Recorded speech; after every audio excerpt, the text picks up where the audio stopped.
Magandang araw, Ate Grace. Magandang araw, Ate Grace.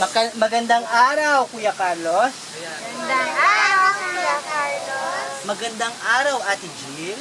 Magandang araw, Jill? Ayun. Magandang araw, Kuya Darwin. Magandang araw, Kuya Darwin. At magandang araw, Ate Maricar. Kuwain niyo siya. Magandang araw, Ate Maricar.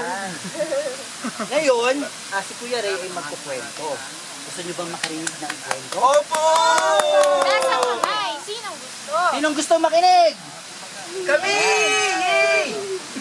Pag makikinig, ano ang ating gagamitin? Tenga! Ano dapat ang gagawin ng bibig? Nakasara. Dapat tahimik. Pero pag may gusto kayong tanong, pwede nyo itaasan yung kamay at tanungin si Kuya Ray. Ha? Okay ba yun? Opo! Ayun, okay. Ngayon, sa susunod na linggo, pupunta rito si Kuya Ray at si Ate Grace at mananatili kami dito, titira kami sa inyo, dito sa lugar nyo. At magkukwento kami araw-araw sa loob ng 21 days. Ang dami. Ilan ba yung 21 days? Kaya yun, nagbilang na tayo ng 10. Diba? Ngayon, dodoblehin natin yung 10. 10.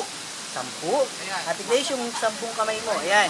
At isang daliri ni Kuya Carlos. Yan ang 21 days. O, diba? Ang Ganyan dami karaming niyan, diba? araw ang Ganyan kwento. kadaming araw na kwento. Okay? Ang ating kwento ngayon,